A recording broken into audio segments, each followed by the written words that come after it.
This is the Today with Tally podcast. And welcome back to the Today with Tally podcast, folks. We've got a great show in store for you today. Look, we've got a returning guest who was on the show about a year ago. And Greg Janney is a very high-profile author and as well as a embedded war photographer who spent a very long time out there documenting the war, and a lot of it with 2nd Battalion, 4th Marines in Ramadi. Now, he wrote a book, and he has honored his promise about the proceeds of the book. 100% of the proceeds are going to a Marine scholarship fund to be donated to Gold Star family members and their families. Now, the book hasn't been out for a very long time, but they have generated $1,500 of proceeds, and that's 100%. So again, he has honored his promise to these Marines that are in this book. And I'll show you. The Magnificent Bastards, Ramadi, and a father's journey there. Again, an embedded photographer who saw it all and came back to write individual stories of so many Marines and their experiences. Now, additionally, Greg Janney accompanied Gold Star father John Wroblewski on 2 trips to Iraq. And this book not only chronicles the Battle of Ramadi, but it also highlights the personal stories of the 47 men from 2nd Battalion of 4th Marines who fought in this battle. Now, through their own words, readers gain insight into the harrowing experiences and sacrifices made by these courageous Marines. Now, in March of 2008, they achieved their goal and held a memorial service near the spot where 2nd Lieutenant Wroblewski was fatally wounded. This solemn ceremony was led by John Wroblewski, the father, and USMC Major General John Kelly and General Kelly's PSD, his personal security detachment, was filmed and aired on national television, drawing attention to the sacrifices made by these brave men. Now, this gripping and emotional book that recounts the harrowing experiences of 2-4 during the Battle of Ramadi, as told through the eyes of the surviving Marines, is available to purchase online. And I definitely encourage you to go out and get this book. Look, we've got Christmas coming and we're 13 days away from the Marine Corps birthday. And right now we've got the author and the embedded photographer that made all this happen, Mr. Greg Janney. It's great to see you again, sir. How are you? I'm doing well, thanks. It's an honor to be with you again today. Hey, amen, brother. You know, it's anytime you wanted to come on the show, you know, you've always had an open invitation. I know what you did was intense out there being an embed photographer. Just real quick to update our audience on who you are. Now, you were on episode 268, folks. So if you want to go back and hear the original podcast that I did with Greg, and he really got, you know, very vulnerable, if you will, with this book back on episode 268, and was really painting a picture of combat and these stories of these courageous men that fought in the Battle of Ramadi. But let's update the audience on exactly what your mission was out there as an embed photographer. Sure. I just want to clarify, I was actually embedded with 2-8 in Ramadi in 2008. But in 2007, a journalist named Martha Zoller had come up with the idea to take John Wroblewski to the site in Ramadi where his son, 2nd Lieutenant Ski, or JT Wroblewski, was killed in action, along with 11 other men of 2-4. They were killed in a terrible ambush on the east side. And so, unfortunately, that 2007 attempt to get to the ambush site was unsuccessful due to all of the sniper activity and the active combat that was going on. But I promised John Wroblewski on the plane back to the States that I would get him there. I said, we'll try one more time and I'll get you there. And John's a football coach from New Jersey, and he, in his New Jersey accent, he said, "Okay, Greg, man, I really appreciate that. Thanks a lot." I think he thought I was just being, nice, but I really did start actively planning the second embed as soon as we returned to the States from that 2007 trip. And so it took 14 months, but 14 months later, on 6 March 2008, while John and I were embedded with 2nd Battalion, 8th Marines, we actually got to the ambush site and performed this memorial service in the company of the Major General John Kelly in his PSD. And so while I was interviewing Gold Star parents to write a book that I had initially started, A Father's Journey to Iraq, a lot of the 2-4 guys got word of it and started contacting me and said, look, you need to interview us, and then that way you can tell through our eyes what happened during the 2004 Battle of Ramadi. And I said, great idea. I just need a lot of you to interview. I couldn't just interview 1 or 2 guys. So it took about 12 years, but over that 12 years, these guys got to know me and trust me. And I promised all of them before we did the interviews, I said, look, I don't want to profit from your brother's deaths. I just want to donate 100% of the profits from the book sales and set up a scholarship fund for the survivors of your 34 brothers that did not make it home from Ramadi. And so that's what I've done, is take 100% of the profits from the book. And now we've actually set up a 501c3, a nonprofit charity. So anybody that wants to donate toward the scholarship fund can do so, and I can give them a tax receipt. Yeah, I mean, these books are amazing. And as you can see, like when you have a Bible, you kind of mark the really important parts that you were reading. It's like I've done the same thing here. I've had other men on the show that you've had in your book, and there's so many great stories in here that recount, what the experience was, good, bad, and indifferent. I mean, there's some silly stuff in here. There's some really serious stuff. There's all sorts of great, memories and bad memories and, and everything, that life, really throws at us, to really break it down and to take it in a certain way, that only few have ever done, to recount the experiences firsthand, again, through the eyes of your lenses and through these relationships that you have created and made over the years with these U.S. Marines. Now, what's it like to get an embed photographer permit from the DOD? Like, what sort of process do you need to go through that to be approved for something like that? It's a little bit complicated. You have to talk to a certain person at the Pentagon to get the embed paperwork, and they check your bona fides to make sure that, you've got the experience and the ability to run. That was another high thing on the list of priorities, the ability to run, to do an embed. And so I had done a lot of work for the 5th Ranger Training Battalion and contacted the CO, Lieutenant Colonel Floor. And I said, well, who do I need to talk to at the Pentagon about doing another embed? And he said, well, call this person. And so I did that. She sent the paperwork in.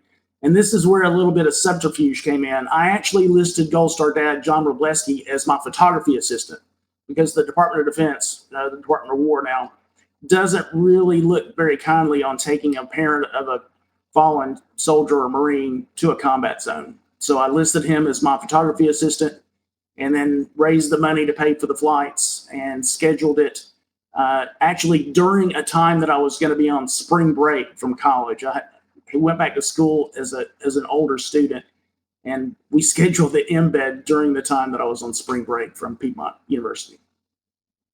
So, once we got the approval, it was just a matter of, again, raising the money. One of my corporate clients donated most of the money for the plane fare. So it was a little bit complicated, and there was a little bit of subterfuge involved. you witnessed the emotions of a father going back to the site where his son was killed in action. What was that experience like, getting him there, boots on the ground, to experience that moment? Was there a lot of grief? Was there a lot of anger, tears? Describe that. It was not grief so much as he was honoring his son and his son's sacrifice. He believed in the mission that the Marines were sent there to do, and he wanted to honor his son by walking in his footsteps. And we did that for several weeks. We went on foot patrols with 2-8 every day after the memorial service took place. And, so he literally walked in the footsteps of Second Lieutenant Ski, during our time there. We did patrols up Route Gypsum, where the ambush took place, Route Nova along the Euphrates River, MSR Michigan. We walked all over the place with those guys. It was quite an immersive experience, if you would. We stayed in a joint security station, which is basically a large Iraqi house that was surrounded by HESCO bastions, and didn't really stay at the FOB.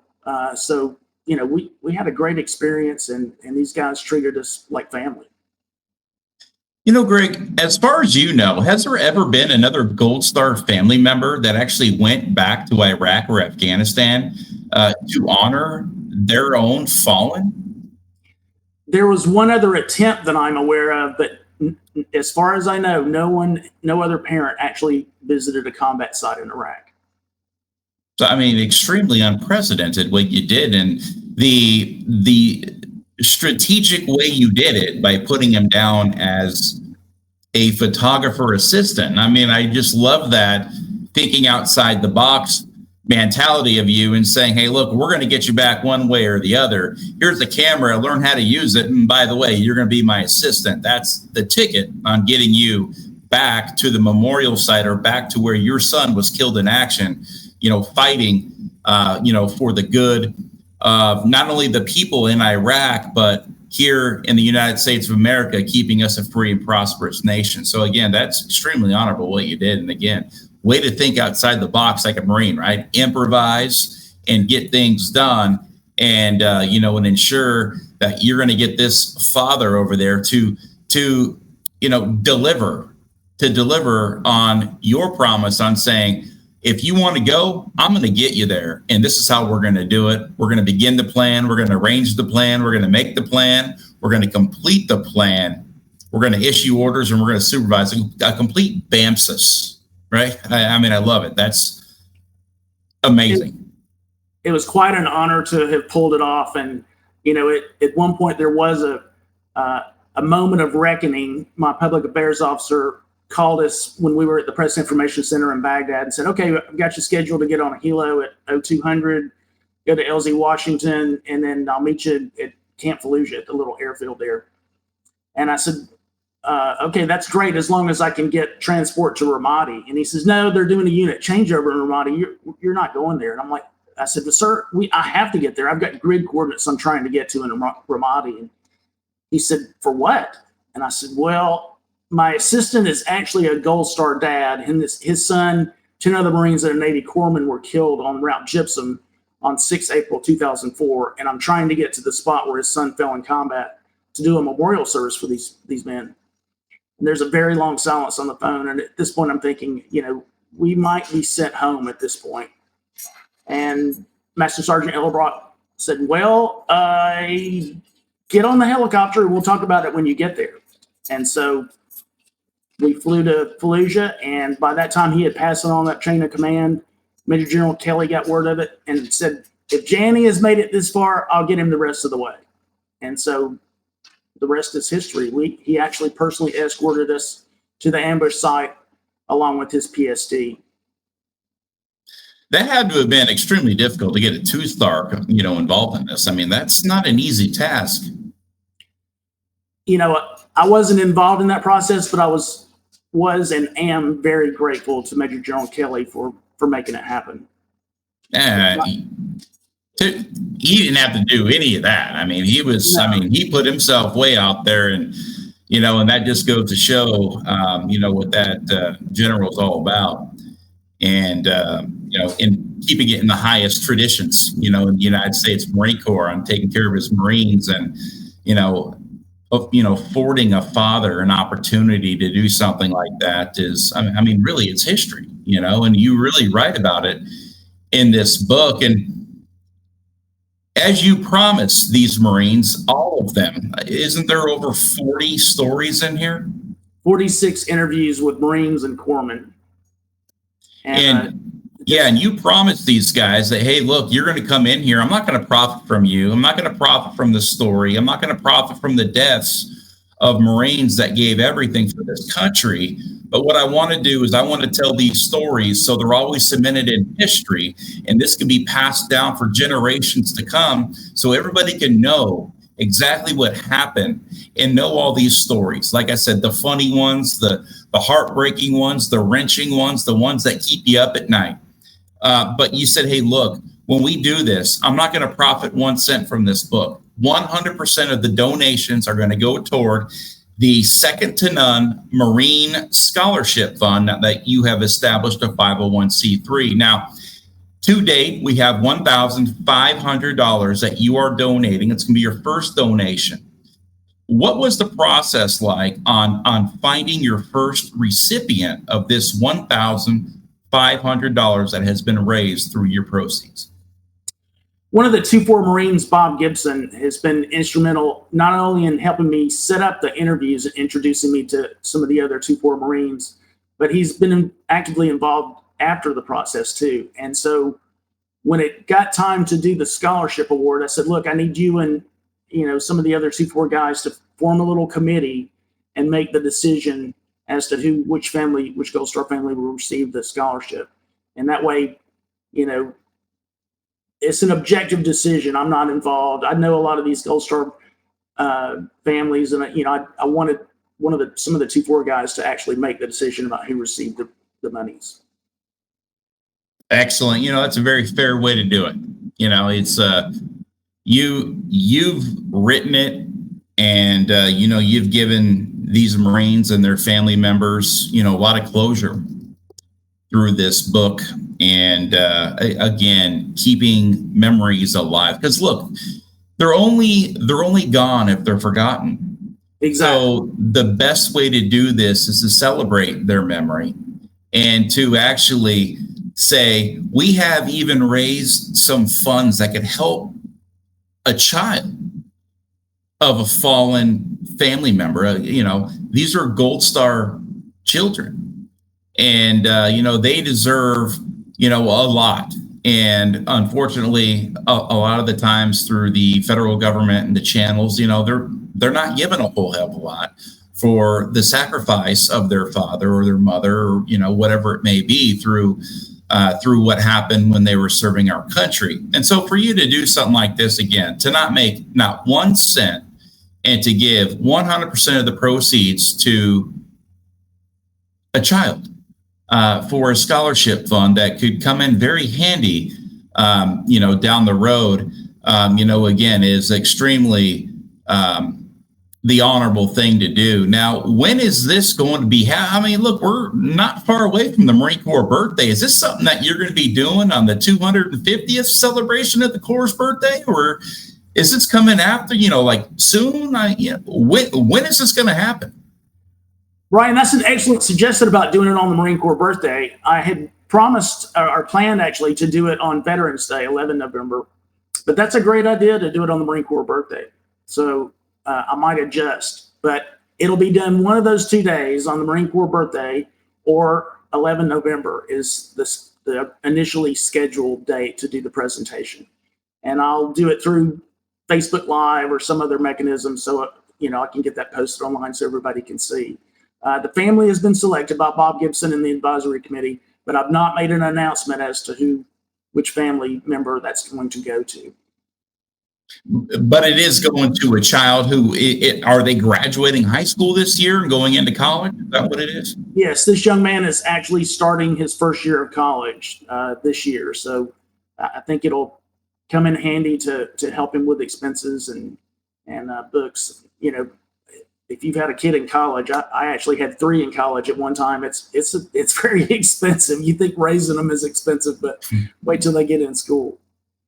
Amen. Yeah, I've got a couple. But how can our listeners today go out and support you and get this book? And guys, I can tell you right now, you get this book, it's going to keep you busy for a long time, because there's over 40 documented stories in here from over 40 war fighters, some of the best that this country has ever produced. And again, these stories, some are childhood stories, and a lot of them are when they're dug in, putting rounds down range and receiving them back. And to get this firsthand story and stories that was put together by a guy, again, that was taking these pictures through the eyes of his lenses on a camera, being an embed combat photographer. Again, it's something that you haven't seen. And you and anybody else out there, whether you're a veteran or you're a veteran supporter, will take something away from this book, because this is life. These are life experiences that go on in the real world every single day. And the honor and the courage and the commitment and the dedication and determination of these warfighters in this book, it speaks very loud and clear. And again, everybody that was out there that met Greg, for Greg to come back with an idea like this is something that's going to last forever. This is time in a bottle. Greg, I'm going to give you the final word here on how people can get this book and how they can support you, your mission, the Second to None Marine Scholarship Fund. The book is available on Amazon. You can Google the name of it, The Magnificent Bastards in Ramadi and A Father's Journey there, or just Google my name, Gregory Janney. If anybody has any questions about it, they can contact me via email at gregjanney@gmail.com. And again, 100% of the profits from the book go directly to the scholarship fund. And I was really honored and humbled the other day when I made this announcement, because one of the 2-4 Marines that served with these Gold Star, or the sons of these Gold Star families, was moved to donate $1,000 toward the scholarship fund. And he wants to remain anonymous, but he sent me a $1,000 Venmo payment, and I added that to the $2,500 in book sale profits. And so now the scholarship award will be $2,500. That'll be done either the 10th or the 11th of November. So you've raised, you personally, $1,500 just from the proceeds, and now you've got another $1,000 coming in to make this $2,500? Yes, sir, that's correct. Impressive. It's just an honor to do it. I'm humbled that there's been as big of a response as there has been. If anybody wants to help support the book, obviously go to Amazon and buy a copy. The other thing that folks can do is write an Amazon review. Each of the interviewees, each of the Marines or corpsmen that I interviewed for the book, were given a complimentary copy of the book as a way of saying thank you. But if anybody's got a book or has read the book and wants to help book sales, they can go on Amazon and write a review, or even, a review on my Facebook page, the 2nd Battalion, 4th Marines in Ramadi and Father's Journey there. And you've done very well. Look, this book is a very unique book, and it's $7.31 a book, guys, that he gets back that goes toward this scholarship fund. And so again, nobody's doing this to get rich and to profit off the backs of our military service members that gave everything, folks. This is, again, something that is being done out of the kindness of Gregory Janney's heart, his time, his effort. I mean, in this book, try to set up five interviews sometime. And you're going to find schedules aren't working and this and that. I mean, literally, it's hard to get 2 people together in the same room or on the same phone or the same Zoom or hell, even a podcast, without, schedules interfering and this and that. 47 personalized interviews that a lot of you are going to go back and say, holy crap, I'm literally reliving this as I'm reading it. Like, I went through the same thing. I have heard those comments from some of the Marines. Yeah. It brought back good memories and bad, but sure. It was an honor to do it. Again, it took about 12 years to actually complete all the interviews. And then there was the laborious task of transcribing those interviews, which at one point it was costing about $125 to $150 per interview to transcribe them from the video recordings I made to text. But you know what I love the most about this book is that you held nothing back. Exactly what the Marine said or the corpsman said is what was put in here, man. So, I mean, the F-bombs and, just the exact verbiage on how a Marine or a sailor speaks is in here, folks. So, look, you're getting everything.